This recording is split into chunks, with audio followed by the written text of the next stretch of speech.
ಚಿಕ್ಕಬಳ್ಳಾಪುರ ತಾಲೂಕು ತಿಪ್ಪೇನಹಳ್ಳಿ ರಂಗಧಾಮ ಕೆರೆಯಲ್ಲಿ ಸಾವಿನ ದಿನವಿಲ್ಲ ಎನ್ನುವಂತಾಗಿದೆ. ತಡೆಗೋಡೆ ಇಲ್ಲದ ಕಾರಣವೋ ಅಥವಾ ರಸ್ತೆ ಪಕ್ಕ ಇದೆ ಎನ್ನುವ ಕಾರಣವೋ ವಾರಕ್ಕೆ ಒಂದೆರಡು ಶವಗಳು ಪತ್ತೆಯಾಗುತ್ತಲೇ ಇರುತ್ತವೆ.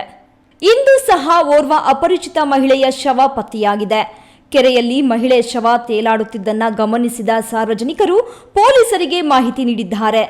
ವಿಷಯ ತಿಳಿಯುತ್ತಿದ್ದಂತೆ ಸ್ಥಳಕ್ಕೆ ಗ್ರಾಮಾಂತರ ಪೊಲೀಸರು ಹಾಗೂ ಅಗ್ನಿಶಾಮಕ ದಳದ ಸಿಬ್ಬಂದಿ ಭೇಟಿ ನೀಡಿ ಪರಿಶೀಲನೆ ನಡೆಸಿದ್ದಾರೆ.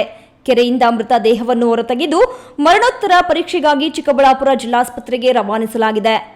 ಸತ್ತು ಶವವಾಗಿರುವ ಮಹಿಳೆಯೇ ಸುಮಾರು 40 ವರ್ಷದವಳಾಗಿದ್ದು, ಕೆರೆಗೆ ಹೇಗೆ ಬಿದ್ದಳು, ಯಾಕೆ ಬಿದ್ದಳು ಎಂಬುದು ಗೊತ್ತಾಗಿಲ್ಲ. ವಿಷಯ ಜನರಿಂದ ಜನರಿಗೆ ಹರಡುತ್ತಿದ್ದಂತೆ ಮೃತ ದೇಹವನ್ನು ನೋಡಲು ಸ್ಥಳೀಯ ಜನರು ಮುಗಿಬಿದ್ದಿದ್ದರು. ಸದ್ಯಕ್ಕೆ ಮಹಿಳೆಯ ಗುರುತು ಪತ್ತೆಯಾಗಿಲ್ಲ. ಈ ಘಟನೆಗೆ ಸಂಬಂಧಿಸಿದಂತೆ ಚಿಕ್ಕಬಳ್ಳಾಪುರ ಗ್ರಾಮಾಂತರ ಪೊಲೀಸ್ ಠಾಣೆಯಲ್ಲಿ ಪ್ರಕರಣ ದಾಖಲಾಗಿದ್ದು ಪೊಲೀಸರು ತನಿಖೆ ಕೈಗೊಂಡಿದ್ದಾರೆ. KS ನಾರಾಯಣಸ್ವಾಮಿ, ಈ ನ್ಯೂಸ್ ಟಿವಿ, ಚಿಕ್ಕಬಳ್ಳಾಪುರ.